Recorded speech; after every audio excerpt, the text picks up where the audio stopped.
Hi everyone, welcome to the channel. This is definitely going to be a bit more of a unscripted, unstructured video, session, whatever the word is. Basically, I am a fan of the show The L Word, particularly the original from 2004 to 2009. I did watch part of Gen Q, but specifically within the L Word, the first 3-4 seasons. Season 4 and on, it really goes downhill, and then season 6 itself is just a strange concept to me. But anyway, I thought I'd just make some ASMR discussing this show, my thoughts on particular iconic moments and characters and the plot. Obviously, quite a few spoilers ahead. And yeah, I was just thinking about what to talk about. I guess I'll start with the meta stuff, like how the show is structured. Starting with the theme song. So, season 1, it was this synth theme song. It was actually a really good jam, a nice jam. And before the show was made available for streaming, where they had this revised synth, there was actually a slightly different synth, like a more futuristic alien one. The one that most people are familiar with now also slaps. Personally, I prefer the new one a bit more, but I think it was something to do with copyright or royalties. But yeah, and you had the word cloud with all the words that start with L, but then season 2 and onward, we got a new theme song, a new intro sequence, a new overall theme with animations and a cool little style of cutting, whatever you say. I like the theme. It's very unique and campy. I know all the gerunds that are in the theme song. I'm not gonna sing them here. Yeah, and I mean, by season 2, the show became really well known. The thing is, though, season 1 could have stood out by itself. Like, it was its own. Season 1 to season 10, it was a bunch of plot lines that fit into one another. And then season 2, we kind of started expanding on each of the characters and developing, like, inner lives for them, rather than following one particular story. So yeah, and I think starting with season 2, before the theme song, there would be this backstory, whether it was like a dream one of the characters had. I do remember one time, this was when Alice and Dana were having their fling. Alice had a dream that Tanya was like coming after her in the jungle, the stuff of dreams. And then there were a lot of like historical scenes too, about queer history,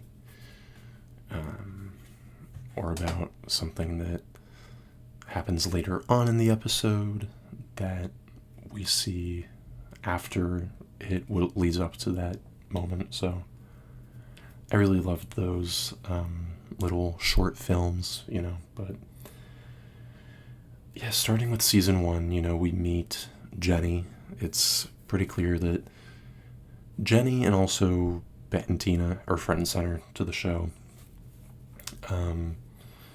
Bet and Tina are wanting to have a baby, but at the same time, they're marriage is kind of, are they married? Partnership, whatever.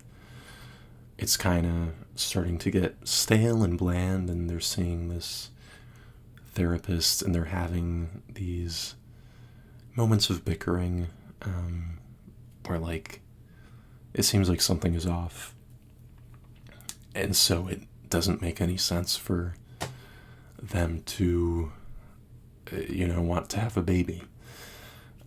It would only kind of add to the craziness, but yeah, and that reminds me of when Tina does actually get pregnant. It's this whole thing of she's just oversharing about what her body is going through to her friends, and Bet just kind of enables it, and eventually Shane and Dana and Alice have to do an intervention.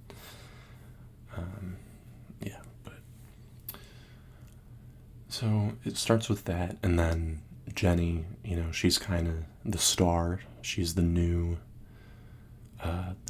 lesbian on the block, you could say. Not quite from the start, but when we first meet her in those first few minutes, Jenny's walking out of the airport, and you can't quite see her figure.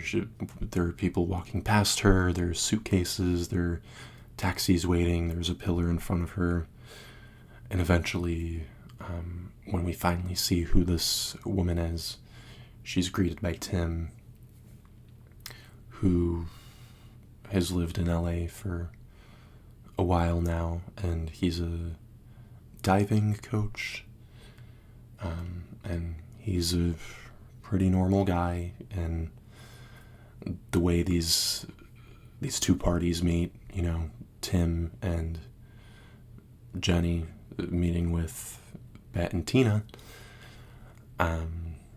is their neighbors. So Jenny, obviously Jenny would have, it's a TV show, right? But the way that the geography of the area works, Jenny would have, in one way or another, met the group of lesbians, that become her friends. But, she's seen at the Planet, the cafe where everyone hangs out, which I really like, just the concept of the Planet. Kit owns it. Kit is one of my favorite characters. That pear polenta tart. I really want to make one someday. It seems like a really good mix of savory and lightly sweet flavors, but yeah. So the way Jenny kind of meets the lesbian world of Los Angeles, is when she goes to a party hosted by Bet and Tina. And actually, the party is thrown only so that Bet and Tina, Tina would have been the one to carry the baby. It was really more of a way to hunt for someone to be a sperm donor, which is just so funny to me. But yeah, they do. I think, the guy they eventually go with, which then I think Tina miscarries his baby. I don't think he was even there. I don't know, but not particularly relevant. But yeah, what I loved about the show is, obviously it's a drama, but there's so many like funny moments. Aren't necessarily like slapstick, but just like just added in by the writers just because they knew their audience, so many just like hilarious bits, which obviously, that's a big thing in a lot of shows, but I think what stands out here is it's not just these like one-liners or like one little cutaway scene or a particular character just doing one thing, but the joke is really about particular phenomena, like the I think this was all the way in like season 4, by the way, but Bet and Tina had this carpenter working on their house. They wanted to add a second story, and she appeared to be this rugged butch lesbian, but all of a sudden she starts just saying, "Oh, gotta look good for the fellas, gotta watch out for the fellas," and they just like turn to each other and laugh because they're like, "Who is this woman kidding?" But anyway, yeah, a lot of moments like that I can't think of off the top of my head. Yeah, and then I guess Bet and Jenny are the two primary characters, but you also have Alice and Shane and Dana. Shane, everyone loves Shane. The way we kind of get introduced to her is as this a very promiscuous and sexually charged androgynous person, but we learn later on in the show that, especially with this expectation of monogamy and this idea of stable relationships, that she struggles with that in herself, and she finds it unfair that there's this expectation of her to conform to that standard, and she kind of expects that of herself too. We see 2 big relationships of her on screen. Oh god, by the way, going back to the funny moments, funny characters, there's a, I guess, former fling of Shane's that goes just absolutely wild, because Shane, I guess, stood her up or didn't want to see her anymore. And this is kind of where we learn the player nature of Shane. I think her name was Lacey.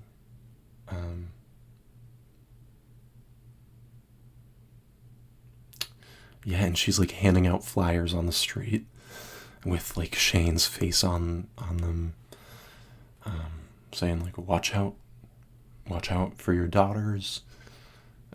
Shane is roaming the streets, and yeah, and it's so funny how, there's the plot lines of Shane becomes her half-brother's guardian for a few episodes. God.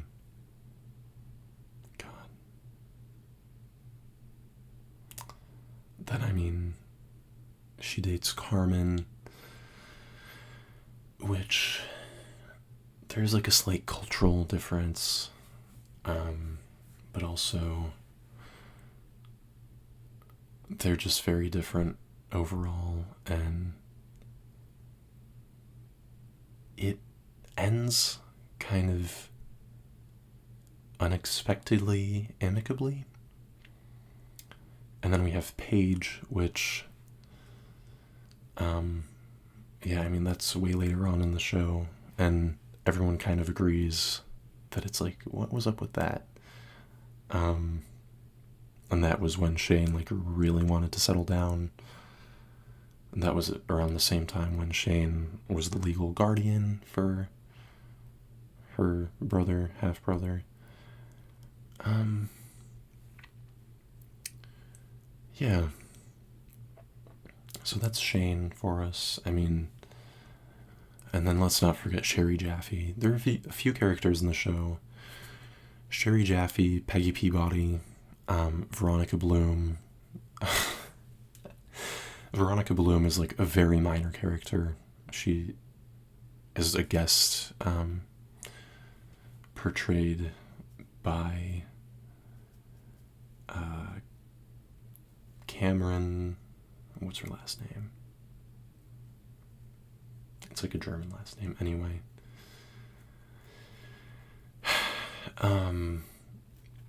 Yeah, well, let's start with Sherry Jaffe. So, this is in season 1. This is early on in the show. But Sherry comes back, I think, in Gen Q, too, which is crazy. But she's, this housewife of this rich, probably TV or entertainment executive. Or she's not a housewife. She's a pretty busy woman. But she's like this very,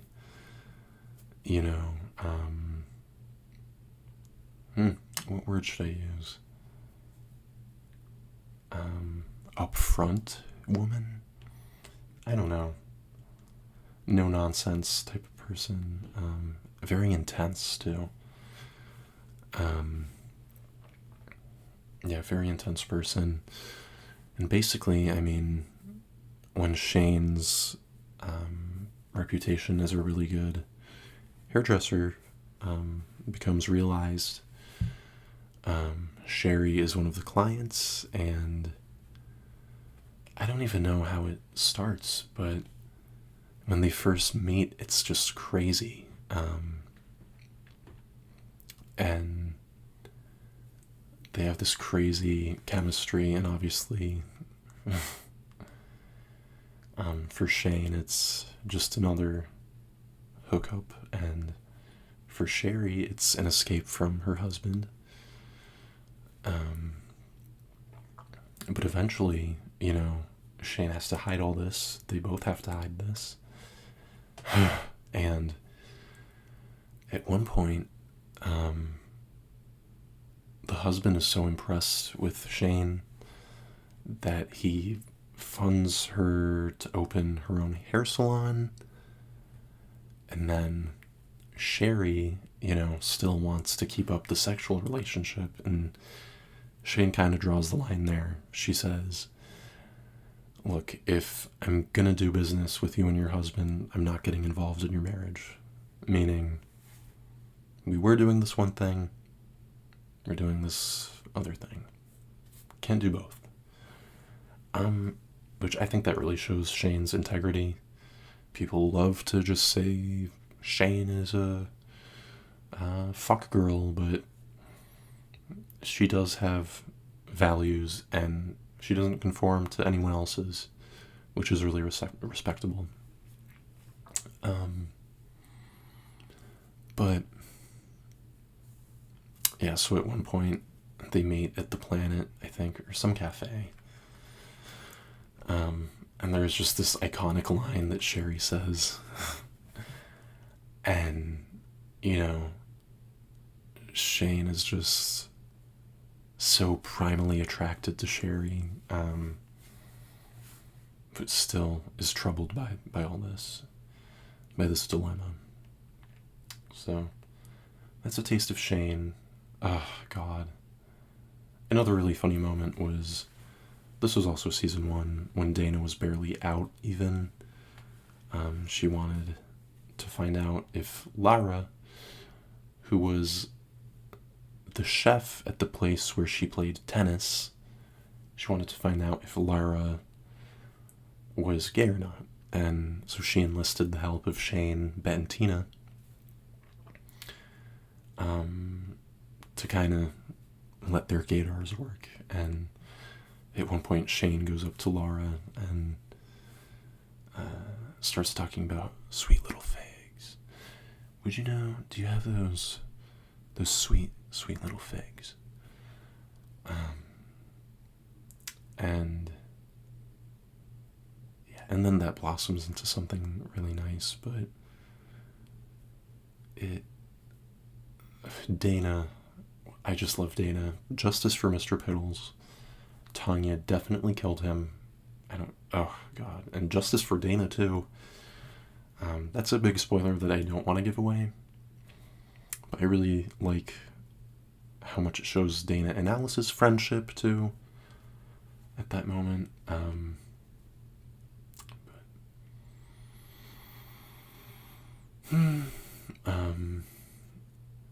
Yeah, Dana and Laura, I really liked them, but I guess they were just at two different points in life. They were slightly different people. And Tanya, the Tanya phase was just crazy. And the fact that it's Tanya cheating on Dana is insane. But it also kind of makes the whole breakup easier.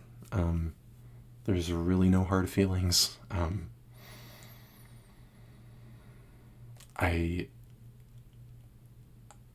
am just flabbergasted at the production staff's treatment of Dana as a character, but God, yeah, I'll leave it at that.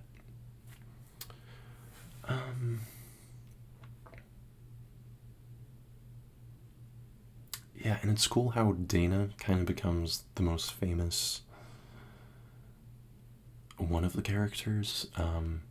Bet, becomes a professor, and Tina was a TV executive, and then kind of becomes that again. God, and I forgot about Tina's bisexuality too. I mean, she dated this guy who had a kid for a little bit. For a little bit. What is happening to my voice? As long as it's still sort of soothing, that's cool, but I swear I had warm tea before this. It's not at its peak, but anyway.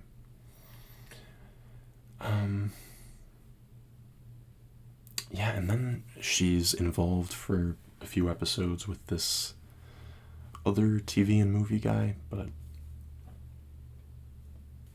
she's kind of just disgusted by him. Apparently in the new show, Bet and Tina get back together or something. And we get to see Angelica all grown up too. Which is like too much for me. Like, no. She's supposed to be 2 years old. The thing about the new show that's just like, is just that it's set in the present. And like, God. Bet drives a Tesla, and like Angie is a typical teenager, with a phone, always on that phone. But yeah, in the show, I really feel for Bet and just like her struggles and feeling as if she's a cosmic joke, to quote her directly.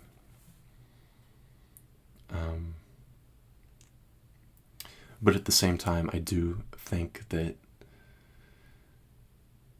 I don't know, she's a very determined, courageous, and driven, and bold person. But I guess she kind of forgets that things aren't always going to work out exactly like she wants, and she's not always going to get her way.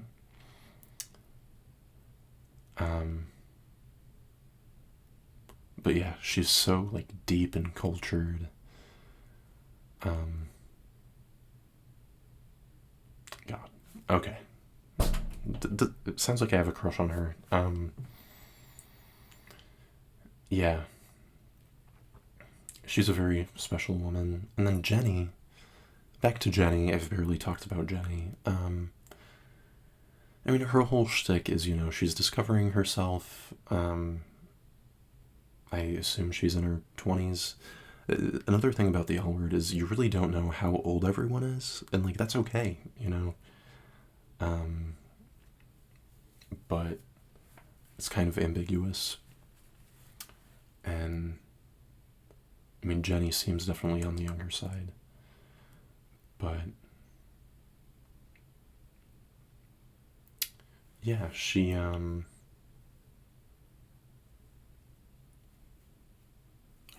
just discovering herself and really trying to find her place in this new city, and then there's this curveball of her sexuality, and the show even kind of plays into the idea that she doesn't even know if she's lesbian or bi or if she's actually just straight and just curious. There's this one episode where the scene at the beginning is there's this like magic 8 ball or like this gun that you point at someone and it's like a literal gaydar, and when it gets pointed at Jenny, it just keeps spinning like they can't tell. But yeah, the scene where Jenny meets Marina is absolutely just like groundbreaking. And like you can really see how Jenny's so infatuated with her, and then in the coming next few episodes, she's hot and bothered by her. And yeah, I would say Marina and Bet are the two like most sophisticated people. Which I don't mean to make it sound like elitist or something, because everyone is very smart in the show, which I really like that portrayal. I like how extraordinary every character is. But Marina is like this, literature fanatic and very cultured. She knows a lot of languages. But she's also this like almost predatory, seductive figure in the show.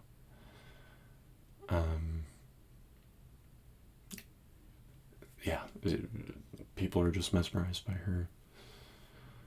But she's not perfect either, and she definitely sucks people in.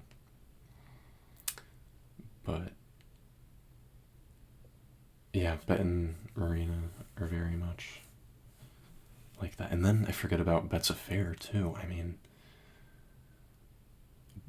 what it really stems from is Bet just wants something different, and so does Tina. I mean, Tina is talking to this guy online at one point. But yeah, it's all just so intense, so dramatic.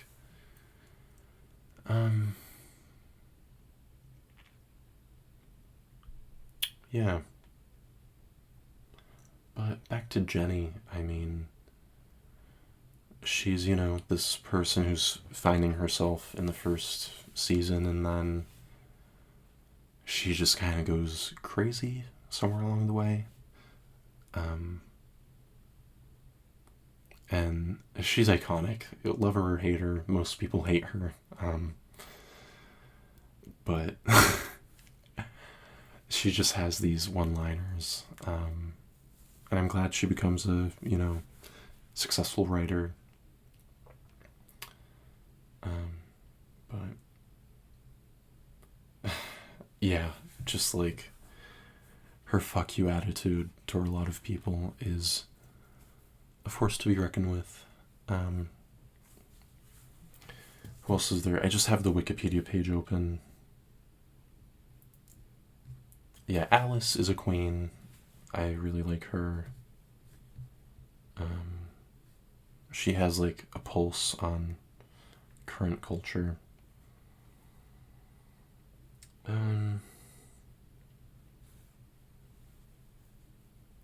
Yeah, but those three characters that we see,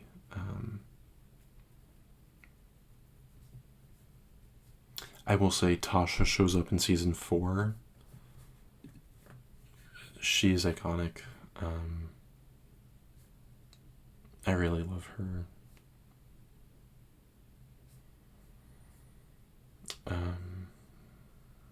She's like a good part of season 4. um, Season 5 was absolutely lackluster. But so those 3 characters that I was talking about, Sherry, Jaffe, we kind of went over that. Later on, Sherry makes an appearance when Shane kind of just goes off the rails after she leaves Carmen at the altar, because, you know, she like doesn't know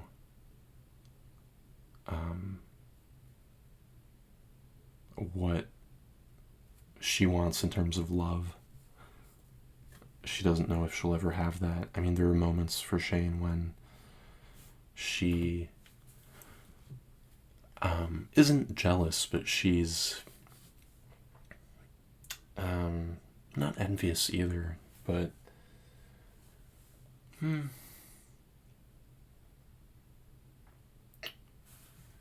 would be a good word?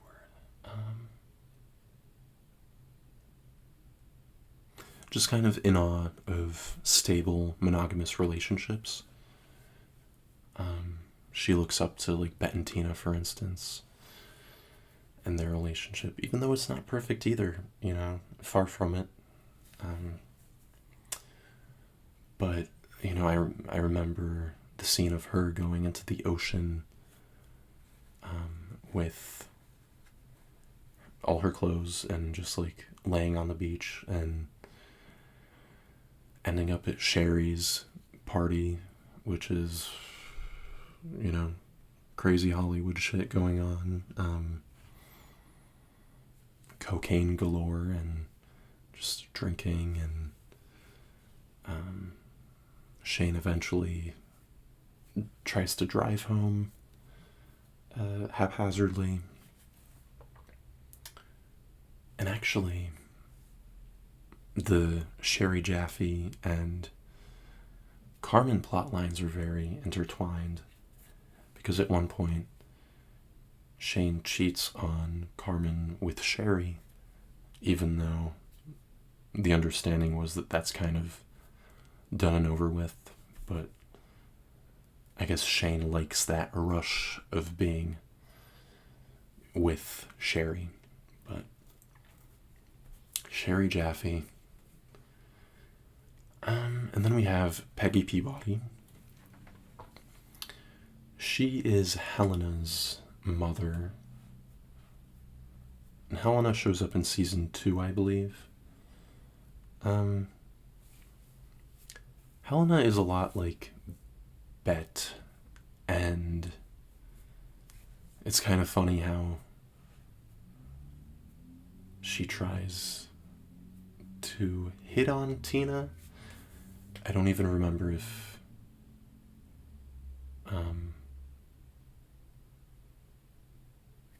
what the fuck is her name? Helena and Tina ever date or anything.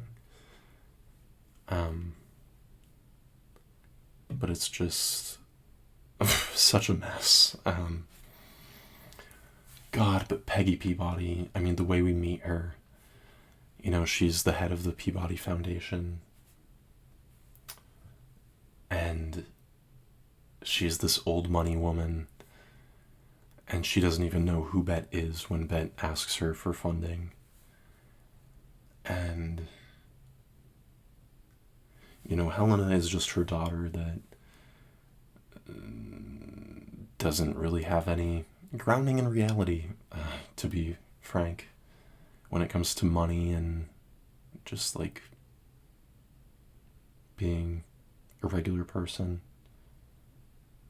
There is an episode that touches on that, but moreover, she's just part of the wealthy in her philanthropy. And Yeah, she's an interesting character, but Peggy is just so iconic. Um, so sassy, amazing wit and sense of humor. Um, I remember one time she's visiting Helena in jail because at one point Helena becomes a poker player that gets involved in some crazy shit. Um, and ends up going to jail. And so then Helena, or Peggy, visits her, and as she's walking through the prison, someone yells at her, "Let me eat your pussy." And Peggy kind of stops and says, Were I receptive to such a proposition, it would first require a full booty check. And were you to pass muster, darling, I'd serve it to you family style." And everyone just goes wild. It's iconic. There's a whole Twitter thread of iconic Peggy Peabody lines. "Who the hell are you?" "Helena, darling, I'm cutting you off financially." But it's just wonderful. And then otherwise, Veronica Bloom. Veronica Bloom is in season 2. And she sees some potential in Shane, which is crazy. I mean, Shane doesn't even see it in herself. And she's kind of taken advantage of by Veronica. I think Veronica is kind of a metaphor for power structures in the film industry, as well as like Weinstein types of people. But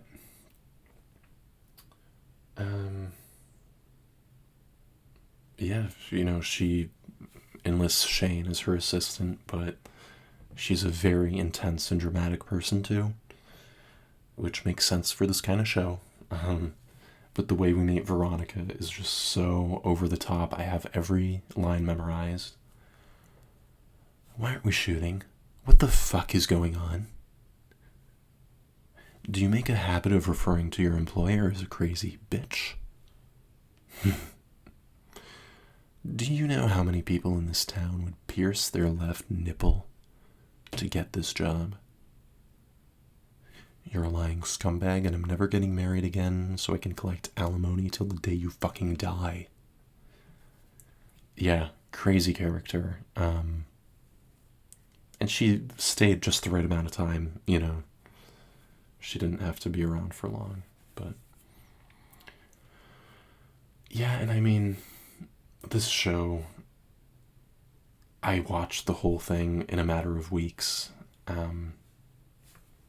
Even season 5, it was painful, but I got through it. Very binge-worthy.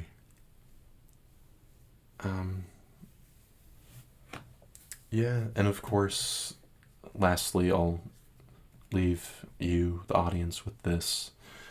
The chart is kind of one premise of the show.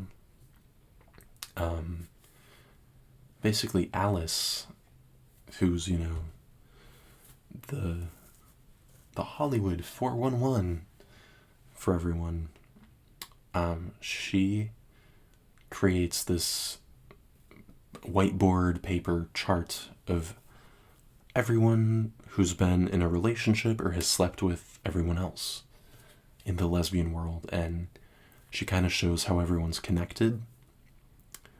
And what I really like about that is that the larger premise of the show is about love and connection and this queer idea of unity. And I think that's something really special, that there's something greater than us that connects us all. And Alice kind of taps into that and makes it shown, but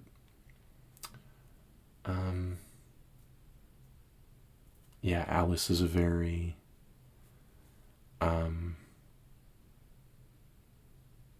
neurotic person,